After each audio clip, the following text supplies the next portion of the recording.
Welcome to the CFG Gamecast, episode 16, where streamers and gamers alike come together to talk about the previous week's news and entertainment in gaming. I said that kind of fucked up, but that's okay. With us today, we have none other than Review Sesh. You know her, the backlog queen. Sesh, what is going on? How are you, my friend? I'm well. I got a lot going on. I got crowdfunding. I got a new place I'm officially moving into tomorrow with all my stuff. There's lots of stuff, as always. Yes. What? I know that you've been playing through the Metal Gear Solid franchise. How is that going? I think you're on the second one right now. Oh, the Metal Gear Solid franchise has been fantastic so far. I actually just finished the second one last night after my movie night. Yes. Yeah, my movie night was super fun. That was a great thing. Since I'm doing a crowdfunding project and it's a Metal Gear Solid crowdfunding thing, all my Twitch stuff is going towards that. And so I've been playing the games for it. And then last night I did a movie night where I actually did a screening of like a bunch of different things I've directed and edited, which is super fun. And I'm excited to do it again next Friday. That is awesome. Congratulations on that. When are you going to move on to the third one then? Which one's the third one? The third one, well, we were thinking about actually playing MGS4 since that follows Solid Snake's storyline next. Right. And then possibly doing 3 since that follows Big Boss's storyline. And since I haven't played 4 or Peace Walker, and those ones are also on my agenda, basically I'll be playing, there's 6 games total and there's 3 games for each of the 2 different snakes. Ooh. So I think I'm going to cap off Solid Snake next. And that's probably going to be Monday night unless I'm doing my other podcast. Awesome.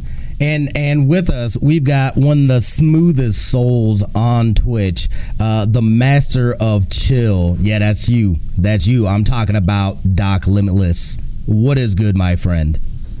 How goes it? Thank you very much for having me. Much love, Smitty. Thank you for Lo-Fi and Chill, my man. Thank you very much for having me on this amazing podcast. Absolutely, brother. Tell us a little bit about yourselves. Tell us about your stream. Who is Doc Limitless? So the Doc Limitless, the man Limitless. So former Navy veteran, 12 years in the Navy as a hospital corpsman. Served with the Marines for 8 of those 12 years. Did some good times. So if you do see the Doc in the name, that's where it comes from, because that's what Marines do call me. Limitless comes from being able to tell people that there is no limit that what you can do in life. So everything is limitless. You just have to put your mind to it and stay positive. So always about the Lo-Fi and Chill. That's mainly where the streams and everything come from. So yeah, we play a lot of story-based games. Currently, we are doing Monster Hunter World just to get back into that because Iceborne is coming out, and I can't wait for the variations that are gonna come with that one. So yeah, a lot of Lo-Fi and Chill. So if you like the Lo-Fi and Chill, you know where I'm at. Yeah, absolutely. Lo-Fi and Chill. I love it. Yeah, it is so chill and Doc, and he's got a great community as well. Yeah, I feel like I can't even remember. It was probably a few months ago. I feel like it was just yesterday where we ended up meeting. I can't even remember how we ended up meeting, but I remember seeing your stream and being like, oh shit. Yeah, I ended up being a part of one of your raids, and I was like, this cat is electrifying, like The Rock in WWE. And I was like, okay, all right, I'm going to have to rock with this guy. And subbed ever since. Hell yeah.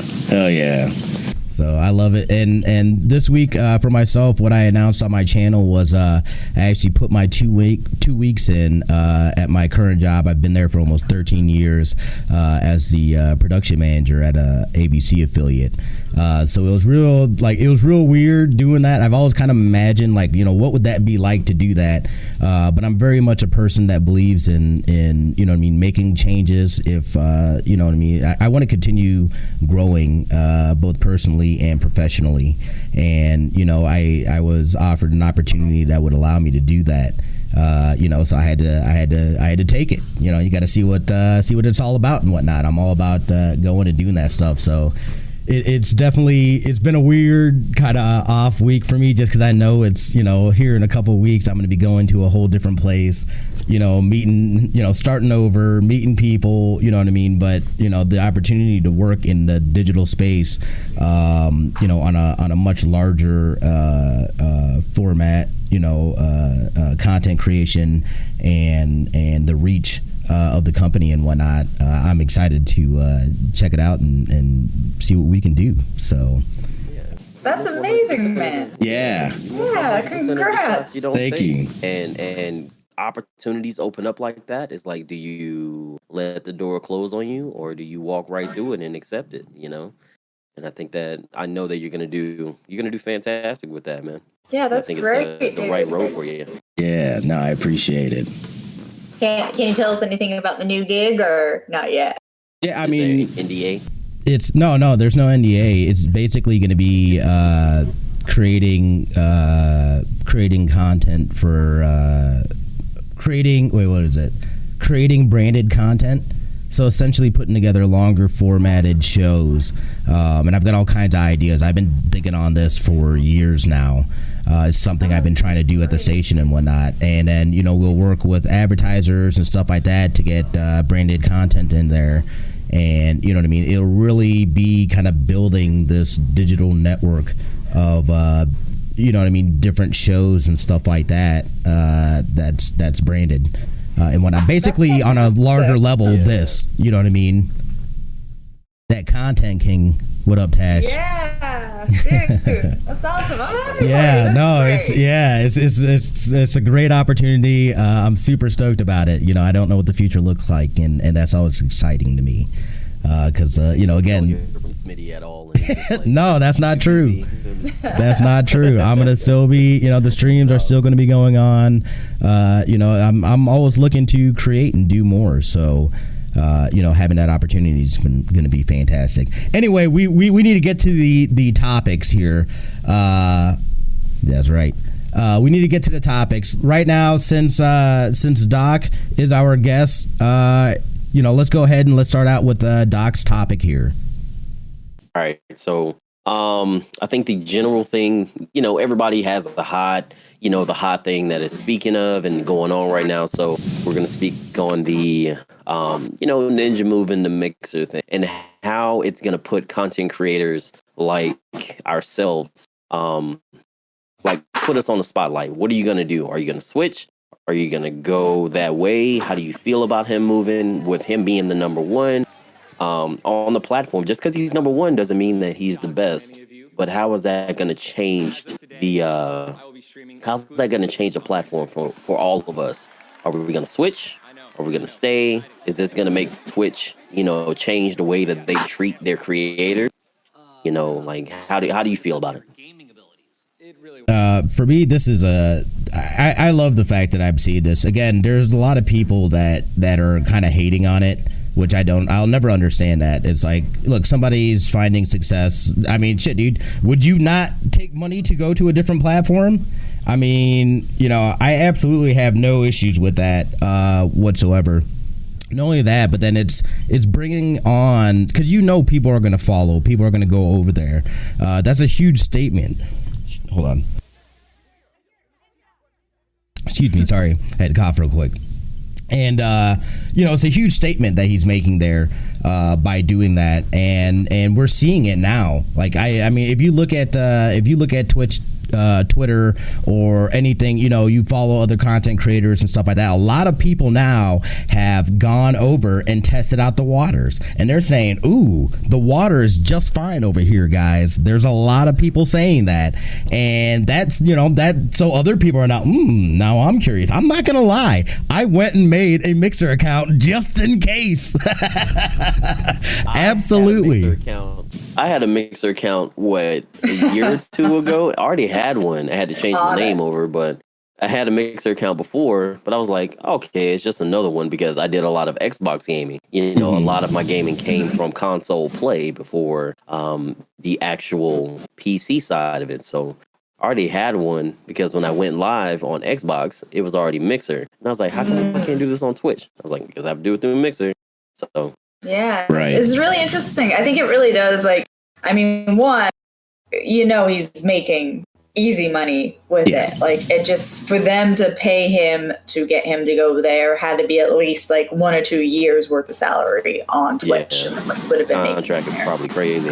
Yeah, it's got to be insane. But I do really think it's a smart move. It's really, I think, going to pay off for Mixer very well. I think Ninja's going to be the same. It's going to be the same for him. I think he's going to have all the same kinds of perks, same kind of money. I think it's going to be very similar for him.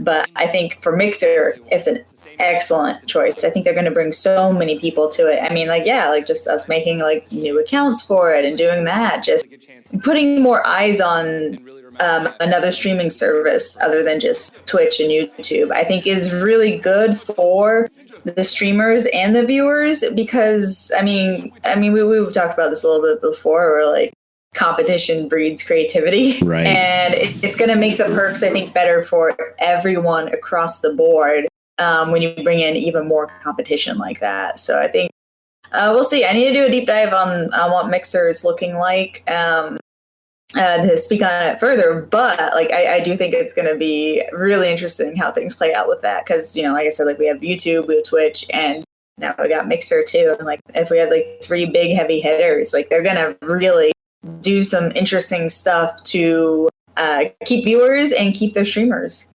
Yeah, it split the audience. Sorry, go ahead. No. It's all you. I was saying it split the audience and it made it, you know what I mean? Like a lot of people, a lot of eyeballs now are moving over to Mixer and whatnot. What they did was absolutely brilliant. You got to get somebody, you already know he's got a built-in fan base that is die hard. So they're going to make that move. Not only that, but then now streamers are looking like this is a top tier streamer. This dude moved over here. Maybe I'm going to take a look at it. You got a lot of that. And all I've seen are positive things about moving over there and the community and stuff like that. Because I don't know if any of you guys watch like any of like the Twitch drama stuff and whatnot, but there's so much just like dumb stuff that happens and dumb things that people are doing and all the, you know, it's like I want to chill, you know what I mean? It's like people need to chill out, man. Like, you know, and it's like I think that's welcoming to a streamer, you know, just like, oh, this chill community that's just here to have fun and enjoy the good times and stuff like that. It's going to be appealing to anybody that's streaming.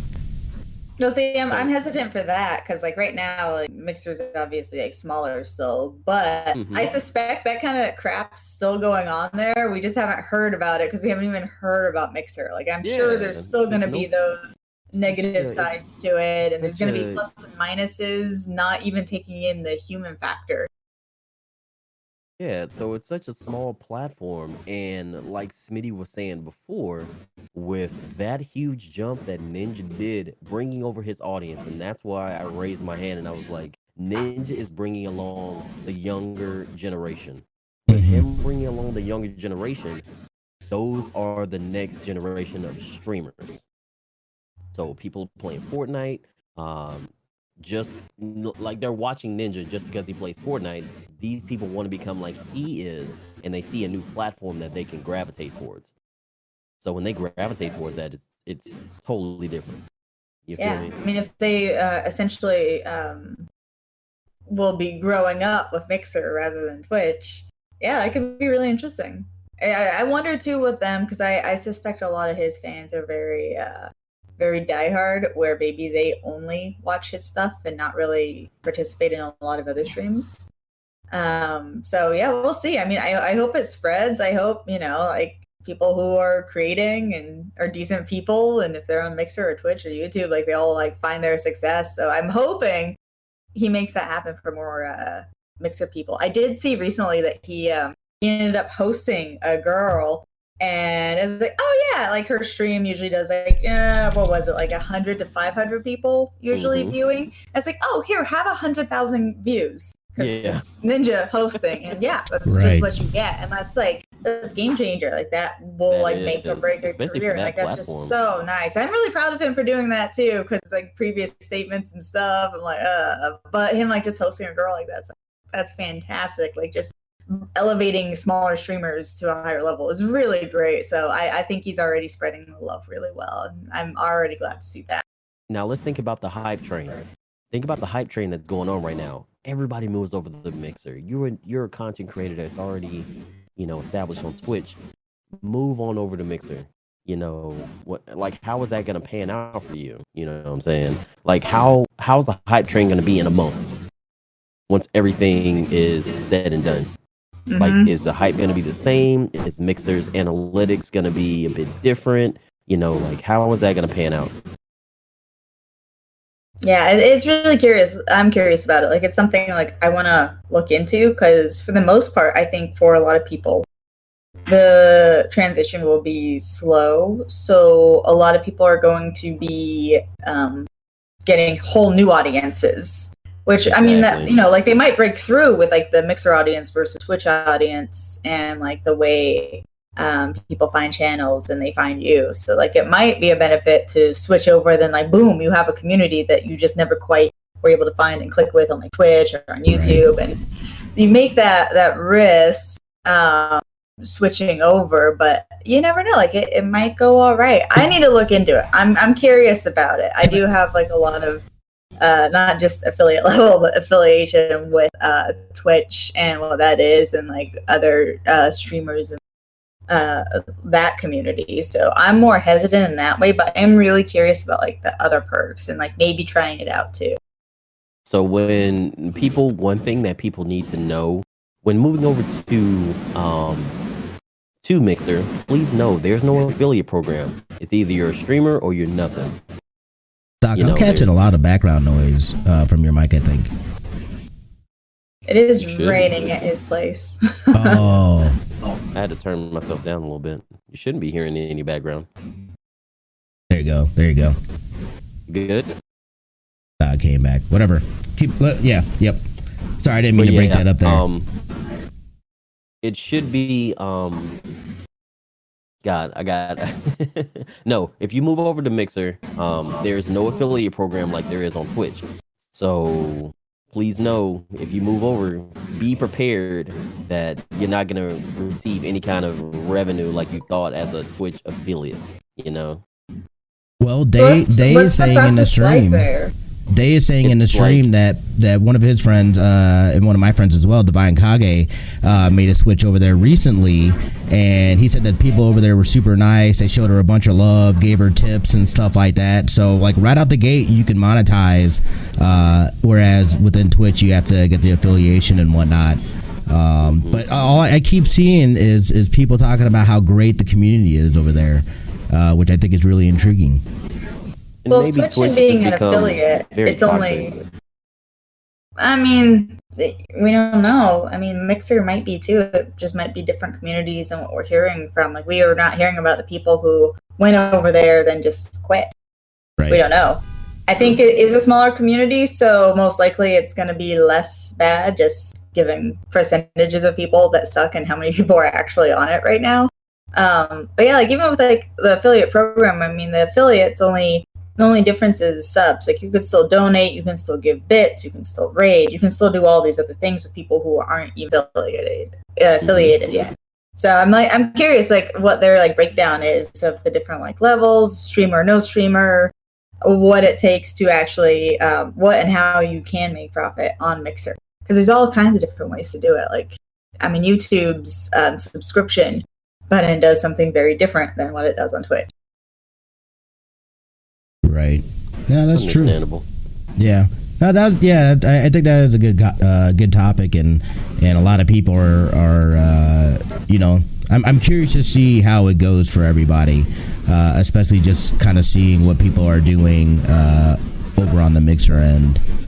So yeah, I say give it a month, let it settle down, because news kind of dwindles down over time. So I say give it a month, see how it goes, and see if the hype is still the same. Because some people are not going to feel the same way about it. Right. Yeah, like it takes time for people to try it out, and that's what I mean. Like we're gonna hear like the more of the ins and outs once people are actually on it. Like Ninja hasn't really been on it yet. We don't know what he does or doesn't like about it. He might hate it and change his mind. Like we don't know. He might, as soon as he can, leave the contract, get out of there, and go back to Twitch. Like we don't know. So it's just going to be a matter of like people learning how to use it and what they like and what they don't like. Like I've heard so many stories of people that like don't like Twitch, so they go to YouTube. Don't like YouTube, so they go to Twitch. Don't like YouTube or Twitch, so they go to Facebook. So I think everyone just kind of runs into a different community no matter what platform they choose. I forget that Facebook gaming is a thing too. Like Facebook gaming is also a thing. Yeah, I did not even acknowledge. Or was it thing? There was. I'm like, what? I don't need my mom coming in my chat like, "What'd you eat today?" What? Ma, I'm playing PUBG. Like, get out of here. Just pause the game. Oh man, that's fantastic. That's fantastic. All right, let's move on though. Sesh, let's hit up your topic here next. Oh, was that mine? Sorry, you cut out a little bit on mine. Wait, what? No, I was saying, yeah. Let's if we want to move on, let's move on to the to your topic next. Yeah, so this one, I actually haven't really talked about this too much, but I'm part of like the Smash Bros community and I'm in the Smash scene, and I just recently read this little bit on Kotaku, of all sites, and it's talking about Super Smash Con, which is a tournament and Smash Brothers specific convention that's happening this weekend. And it's one of those ones I've been meaning to go to. I really want to go to it. But it always lands right after EVO, which is another huge Smash tournament. And just like, it's like the biggest fighting game tournament in America. You get record breaking entrants for almost like every single game at EVO. And this year they didn't have my Smash game, which is Super Smash Bros. Melee, the GameCube version, the old school version, because I have been playing for a long time. And so it was kind of sad not having that one there. It was a minute part of like why I was also not going to EVO, but Smash Con kind of makes up for that in a lot of ways. Like it has, from what I believe, like Smash Con actually hosts all of the games as part of their tournament series. Like they do a tournament for each of the titles, and I believe that is still including N64. And this thing's only been around, I think this is maybe their 4th or 5th year doing Smash Con. Yeah, so it's a very young series. A lot of the tournament series, they are much older, but a lot of them had gaps in time. Like a lot of Melee players, myself included, kind of retired when Brawl came out. Because the normal stick that you do with like esports and like fighting games is you just play the newest iteration. And so that one, Brawl was the new one, but it wasn't as tournament friendly as Melee. And so the games and the tournaments just kind of stopped for a while. And then they came back. People went back and they started playing the old one again. And it started to blow up all over again. And so EVO, like I think it was 2013 or 14, EVO started hosting it again. This was the first year they hadn't hosted it since then. And there's just been all these other tournament series that have like popped up since then. And SmashCon's like one of the big ones now. Apparently, this weekend's entrance for Melee was the second biggest, or not second biggest, I'm sorry. Second biggest this year for entrants, and it had 850 people that are entered in just Melee, and that's the older game. That's crazy. Yeah, and like they do. Smash is killing it. Oh yeah, absolutely. Like even the older one, like the one that had the most this year was over 1,100 people. It was the beginning of the year. It was Genesis 6. And that was also one like I actually did participate in. So I'm one of those over 1,100. And so it's a game that's, I mean, the whole Smash series in general is just growing and changing. And I think it's really made esports more accessible to a lot of people just because it's an easy game to watch and get the gist of it. Mm-hmm. Even though there's a lot more going on once you actually know the game than you first. But yeah, like it's just very interesting too because we see a lot of things about like Fortnite on these other like huge games that have like blown up. But I really do like this esports scene too, where you have to go there and you have to play with people. You have to play with an individual. Like you can lab and do online play, but like when it actually comes to tournaments and actually winning real prizes, actually doing all of that. None of it's online. There's like no qualifiers online. It's literally just you going there, sitting next to people, playing through your pool, playing through a bracket, getting to top 8, playing all the way through grand finals on a huge stage. And it's just really grown. And I think it's a really fun, it's still that grassroots aspect of esports. And I'm glad to see SmashCon is still obviously hosting and still popping, still huge, even after like the disappointment of Evo letting Melee go. Like they did end up last year having both Smash games, and they had the newer one as their main event game. We don't know who's going to win this one, because SmashCon, like most Smash tournaments in these grassroots weekend tournaments, they usually take the course over 2 to 3 days. First day is usually where they get through those over 1,000 people that enter. I mean, 2 years ago, Evo was over 5,000 people for the new Street Fighter V game. It's the biggest tournament entry record ever for people who actually just show up to a tournament to play a game. So they get through that as much as they can the first day. Next day, maybe round 2s, and then they get to people actually playing in brackets. And the final day, sometimes that's also bracket, depending on how the tournament is run, and then goes into top 8.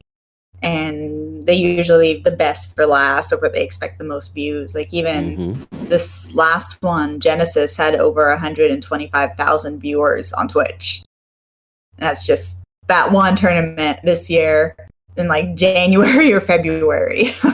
That's insane. So it's the numbers are huge. Like, it's a highly watchable game too. Like I think Fortnite's extremely fun and very watchable as well, but there's a little bit of it, unless you know it, it's a little bit easier watching a game where you see the whole map right there, and it's just a fighting game. It's just you beat up this person or this person, and either it's a life bar or it's them getting thrown off the stage. Like that's just a very knowing moves. I see you coming down. Yeah, it's a my big combo audience that I'm gonna use on you if you come down. I know we can counter with this. Yeah, but it's all about that's the beauty. That's the beauty of it. It's such beauty when it comes to that. Rather it's not absolutely knocking VRs or shooters. It's just fighting in general. Well, what you gotta have know that you gotta know your opponent. You gotta know yourself. You gotta know what's gonna happen at this angle. He has this possibility. You have this possibility. The amount of knowledge in these games that the players do, and the amount of lab time they do, the amount of practice, the amount of testing different things out. Because like fighting games have changed. Like it's not just you do this one combo and then you win. It's about reading what the other player is going to do. Like there's just so much that goes into like what it actually is to be like a sports athlete. Like just you having the right nerves, you being able to read your opponent, you not letting your nerves get in the way of like the practice you've done to perfect what your moves are, and just being able to think so quick on your feet. Like it's really entertaining to watch. It's really fun stuff. I mean, and I do think like with the fighting games, like with a game like Overwatch or Fortnite or these other games, or Counter-Strike, what you need like a controller in the control room. So you need like basically someone that knows when to pop out and actually show a third person to the viewers. And they also need to know and have enough sense of the game and know what will be best translated to best viewership, as in best way to read what's going on. So that person is going to be someone who actually has to go from like first person of one player to another player to another player to the other team. So the other team over here, then back to like the world map view, back to like the overhead view, back to like a third person view. And like that person, like that's an extremely important job, and that's something you need in a lot of first person shooter games, just to get a sense of what's going on with everyone, because it's so chaotic. But when you get it to be something a little bit simpler, like just one person fighting another one in this game, that's it, and they're just going to a tournament and physically sitting next to each other to play. There's just something really like special and great about that. So yes, go watch SmashCon this weekend. We don't know who's going to win tomorrow. Top 8's going to be tomorrow, not today. They're probably for all the Smash games, which is just, it's really great. I'm really glad they're still doing that kind of stuff. And I haven't really had the chance to speak on Smash Brothers specifically and any real news with that since we've been doing this podcast. And this is actually like a big thing with me. Like the guys hosting the stream for that is VG Bootcamp, and they do most of the main tournaments, and they're all amazing guys. They're all really fantastic too, and thankfully they don't have to do that controller job like they would with first-person shooter games. But they do all the tech stuff. Like it's a whole production, and it's really, really fun to see it up close, personal. Like if you actually go to one of these tournaments, like I highly recommend it. Like if you like any fighting games, Smash games, if you can make it out to a physical tournament rather than just watching on Twitch too, and seeing it from that type of viewership. Like it's fun to go and observe in person as well. And there's still and actually to be able to acknowledge the fighter themselves. Absolutely. And who they're playing, to get there and to see that individual, to sit down and say, hey, I love your content. What's your mindset? Like, it's good to sit down and do it. We can do it from Twitch. We could, just like now, how we do on the podcast, we can sit down and we can just, chit chat and chat. But once that person's gone, they're gone. Right. And there's something very like as great as Twitch and streaming games. Like a lot of these pro players are actually like professional streamers where they're really bringing in more money from their stream than they are with the prize money, especially for Smash, unfortunately, which is one of the lower prize pools with how crazy esports has been. It's not like the biggest money maker as far as if you're going to pick an esport to go in. What is the current? I say the top two. Well, from what I recollect right now in regard to what the top two in regards to esports in general, it's gonna be Fortnite. I don't know about CS:GO, but it's like that or League. CS:GO, League, and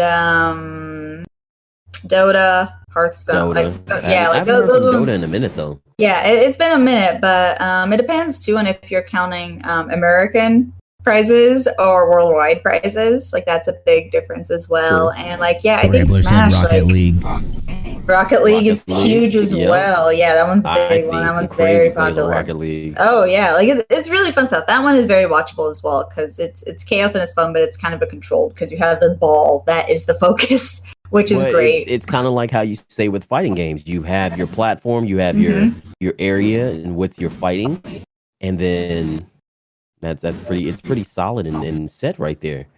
Yeah, like that's the thing with like Smash and these fighting games. Like they again, like it's easy to view. It's easy to be able to sit down and kind of watch any of them and at least have like more of a basic understanding than what's going on in like a game like League of Legends, which kind of got to play, kind of got to understand to a degree to kind of figure out what's going on, what you should be looking for.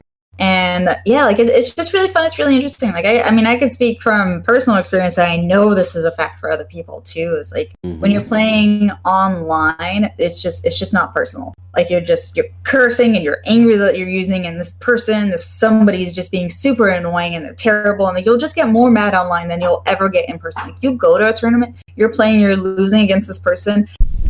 It doesn't matter. Like it's just not as it's just more it's humanized like when you go there and you play like with a real person versus like when you're just playing online. And that's like really one of the greatest things with like going to these tournaments, like, oh, there is somebody playing on the other side of this, like for the games that are available online. Like you can absolutely like somebody could be a douche and like you can't actually get that conveyed through the way somebody plays a game, which is incredible that a game could even have that be a possibility. Right. But it's not the same as just playing with somebody that's just physically right there. And it's a really great experience. Like the energy from seeing those and like being there with the hype and like an audience like that is just absolutely fantastic. And I mean, I just seriously watch some Smash tournaments, watch these like grassroots originated tournaments where they come from the place where they evolved from being in like little dinky comic book shops.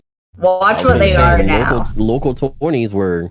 Oh yeah. Well, I was gonna say that they were comic book shops. The local 20s. Rambler is saying that it was the first esport that was broadcasted on NBC. I didn't realize that. I think that was a Rocket League tournament. Yeah. So I didn't realize that was a thing. I gotta see from my perspective, I'm a filthy casual as far as with all of that stuff. I totally am. Like I'm not like I don't know the scene for esports. Like I know it's very much a thing and whatnot, but like I'm still like on the like I just haven't gone and because like I've always been very much I'd rather play the game than watch somebody play the game.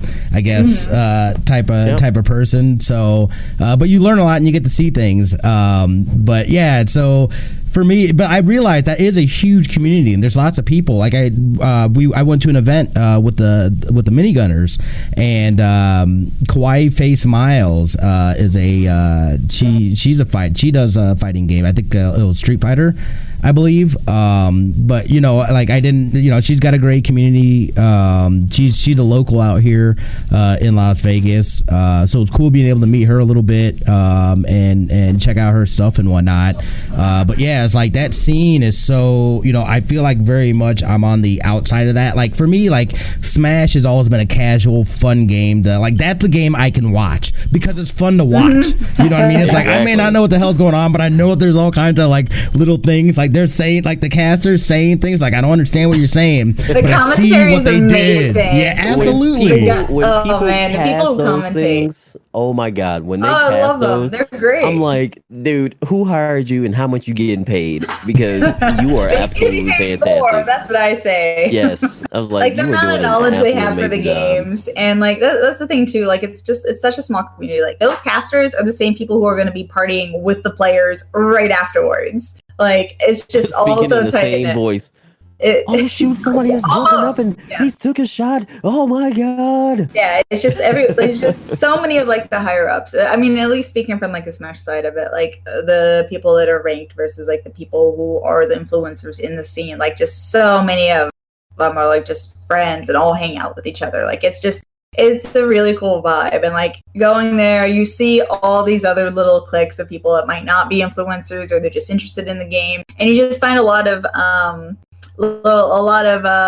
different levels of nerd finding their nerd tribe at each of these, which is it's just really fun. It's really great to see. And like I know, we got Fortnite, 30 million, all of that happening, but I just want to shine a little bit of a light on these things that started actually as grassroots, in person, real humans playing next to each other, LAN party level of games. They've evolved, but that's what they started from. It's one of those things where, yes, you're in the top light, but you're not, you have all these, I'm not going to say underground, but you have this, this other tier of gaming that you need to dwell into. Something that is great, something that is amazing that you guys need to go ahead and venture on into. Fortnite is, Fortnite. That's what it's going to be, another BR game. But have you smashed though? Like, do you smash? Like, do you do that? Yo, you smash. You smash though? Do you ultimate smash though? Nobody take that out of context. I'm gonna need for y'all to calm down. But that is what a great community it really is, and it's good seeing that it's thriving and they're bringing things back, and like Rambler was saying, he's like it's more about just being at the event and getting to hang out with the people and you know what I mean, all that stuff, and that goes for any kind of live event, and good stuff going on, good community of people coming together to have a good time. Nothing wrong with that. Yeah, so I just want to shine a highlight on that because specifically SmashCon is going on this weekend, and personally, I didn't get any Melee hype from last weekend in Vegas, so SmashCon it is, guys.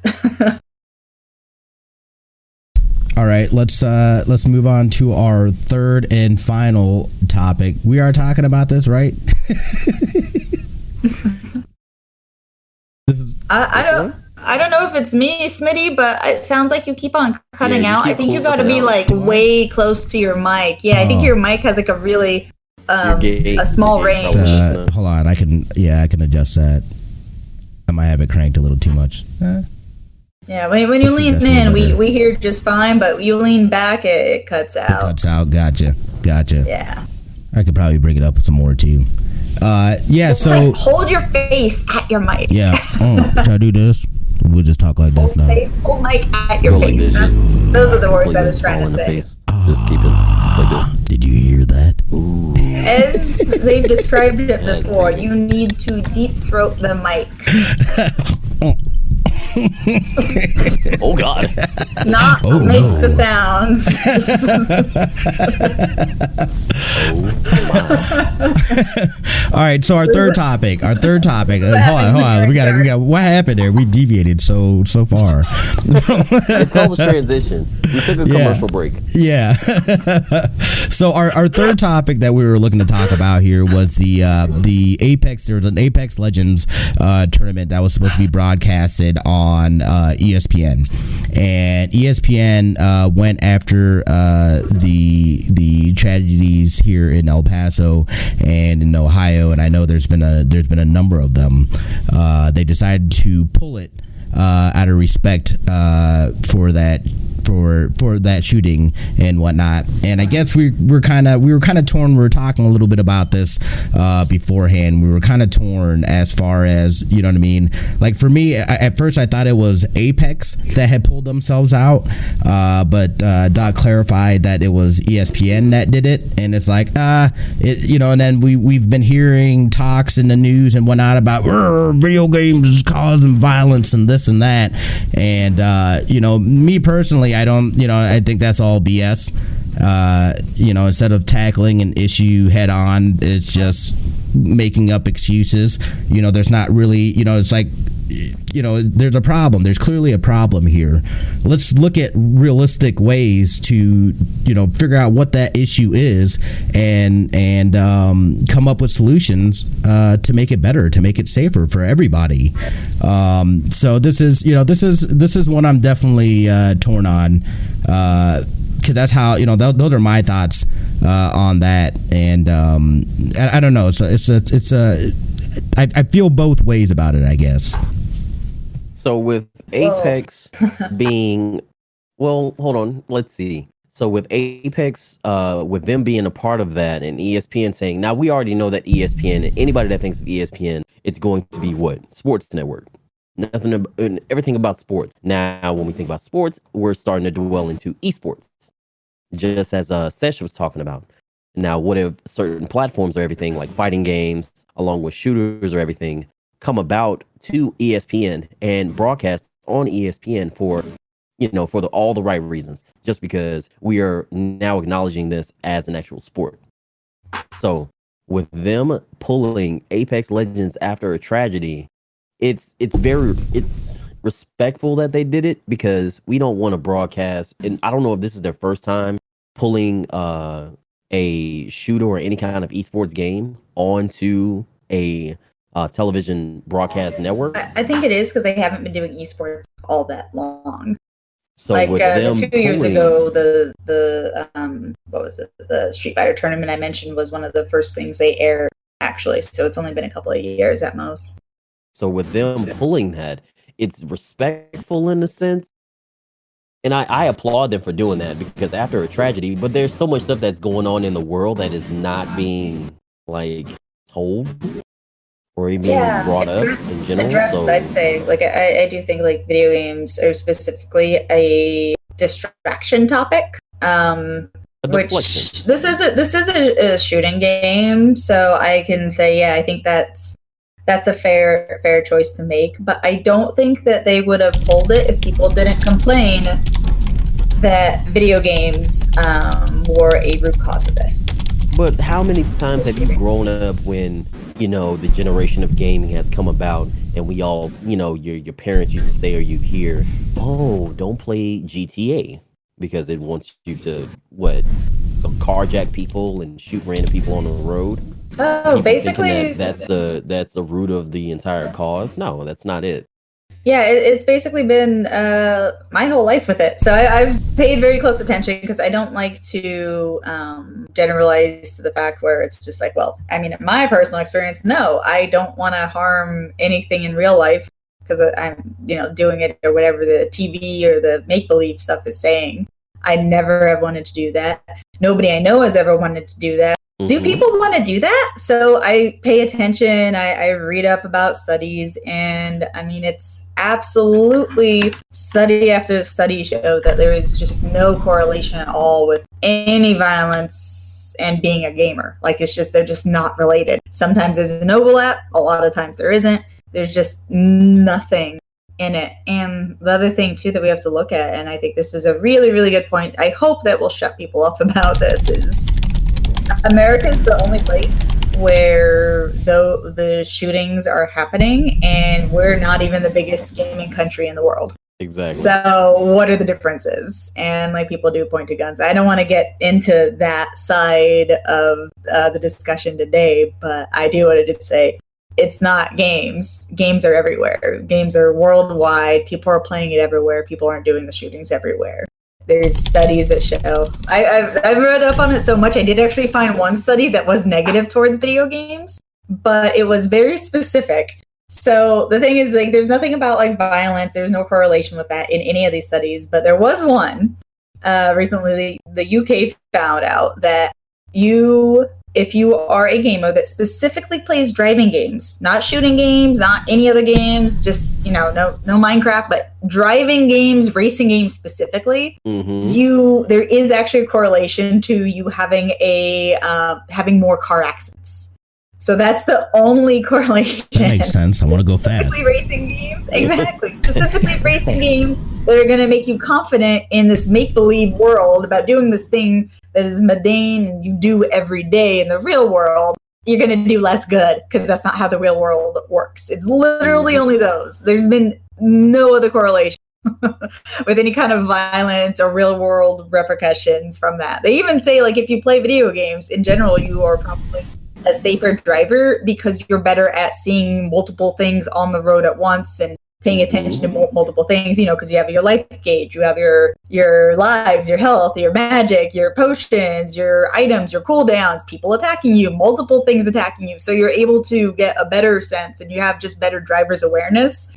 I have read stuff where like that actually does help you be a better driver, but not if you're playing driving games. Just be extra careful on the real world or road if you're playing driving games. But people that are playing these games in general, they more likely don't have their license or own vehicle at best. Oh no, I mean, I'd say they do. I know, like my old roommate would only play, like he loved racing games. Those were his favorite. Like he played a lot of those. He thankfully was able to separate real world from video game world and not drive the same way. But some people, they kind of blur that line. They get into the wrong muscle memory, wrong like recognition of like what they're used to seeing, and they just have a slightly higher accident rate than people who don't play racing games. Well, and again, it doesn't apply to everyone. It's just a slight study show. Midnight Club, Midnight Club, and we all knew how fast that game was. Yeah. Like for what was it, PS2? I think it was PS1, PS2. No. I may be getting that wrong.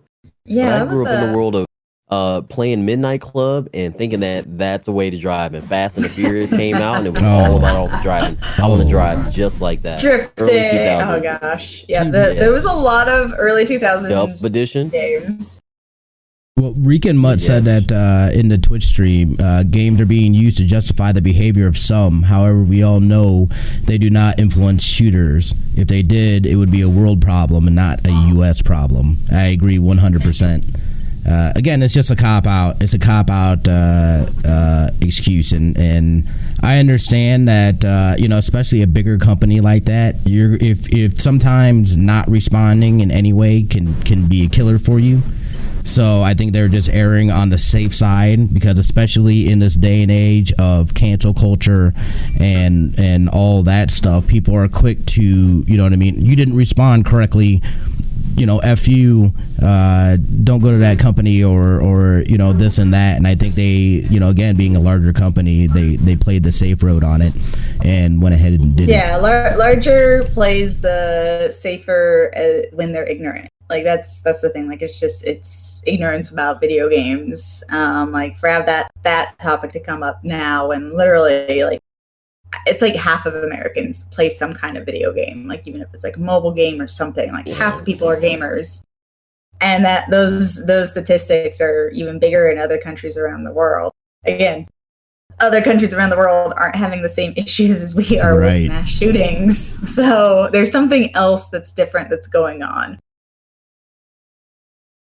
But yeah, I just find it's frustrating. I mean, a big company would take an extra safe route to avoid any chance of any controversy, which I feel like they did it more for that rather than actual respect, because it is such a big company and they do really not have a great understanding of games. But yeah, I mean, I hope to not see more of that. Like, I know there were tabloids about how Walmart's taking down all their video game advertising, and that's not exactly true. Like, what it is they have taken down violent advertising, they have taken down any things like that. Like, they're not playing like specific like action movies or like violent stuff on like any of the TVs they have on their displays. They're taking down any like gun displays for, you know, like their stands, like their cardboard cutout advertisements, and that's for movies or games, just like any of that. They're removing those from the stores, which like that's kind of okay. Like that's respectful. I feel like it's not going to solve the problem. Okay. Yeah, I mean, it's, you know, like, I think it's fine to have like a business safe side. Like, they're not removing the things from the shelves, so it's not actual like censorship. So I think that's fine. But at the same time, the guy drove 6 hours to a Walmart to do this. So he wasn't even, you know, it's not like he was there, saw the advertisement, and was like, I should come back tomorrow and do this. It was preempted. You know? Like, it didn't give him the idea. That's the thing. He was preempted already. Yeah, the ideas were already there. So when you take down the advertisement at the place that this happened, that's not going to prevent it. It's respectful to the people it has happened to, I feel like, but it's not dealing with the problem for the future. Right, exactly. But they use, like, the media is using something. They have to have something as an scapegoat. Like, something's got to be an scapegoat in regards to the situation. Are we going to blame who can we blame? Because we can't say that it's something in general. We got to blame it on something. And we're blaming it on gaming now. Yeah, they're blaming it on gaming because they don't want to blame it on the other things that require real, you know, again, not to get too into it, but just like real policy change and not things that people are being paid off to vote certain ways for. And I don't think there's a lot of video game lobbyists in Washington. Yeah. I mean, it's weird. It's just a weird hill to die on. It's like look, dude, like why even bring this up? It's Smitty, already been I think proven. we got you going the other way. I think now that you're leaning in closer, you're still cutting out. I'm cutting out more now. Can you hear me? It's more often. Yeah, you have to be like right up against the mic. It's like you shrunk it. That's weird. I might have brought it back a little bit. Here, we'll just is that better? Like I said, you gotta deep throat it. Yeah, no, you're right. Yeah, damn. All right. But yeah, that is no, you're right. And I think we're getting close here to ending. What are your guys' last thoughts, or is there anything maybe somebody from the Twitch chat wants to bring up, or any last thoughts that you guys have? My last thought is, I hope now that video games have become so studied and such a worldwide thing, that them being a scapegoat now is a topic they'll die really quickly. Yeah. Because it's just not the topic they should be talking about. There are plenty of other things that they need to speak about in the world. But to dish it out on such a vibrant, amazing community, such as people that do play video games, a community that broadcasts video games, puts out content that does nothing but make people happy. Don't ish on a community that does nothing but amazing stuff for folks. Like, don't dish off, you know, your negativity on people that play games. We play games because it's euphoric. We spread the love to people because it's euphoric. Yeah, it's escapism, it's creativity, it's so entertainment, like it's community, there's so many different things. Like, it's even just like finding things that you're good at when there's other things that you might not find that you're good at elsewhere in your life. And so it's such an outlet for people, like taking it away or bashing on it when there's literally a video game for everyone out there. There really is. They just might not have played it yet. Like, it's so frustrating. You an adventurer? Are you a creator? Like you said, are you creative? You want to make some levels? Do you want to do this? You want to just hang out in VR chat with the community? Yeah, you want to build it? You want to make stuff yourself? Like, there's so many things you can do with video games that we don't really have in other mediums. Like, it's the broadest of like the creative mediums out there, and for it to be attacked is just so inaccurate. Yeah, well, that's just people that clearly are outside looking in. They have no idea what the culture is, who the people are. They cannot relate. And, you know, it shows just how out of touch they are by even saying that that's a thing. It's like, clearly you have not gamed. Like, I don't know where I've been gaming my whole life, and I've never felt like going on murderous rampages.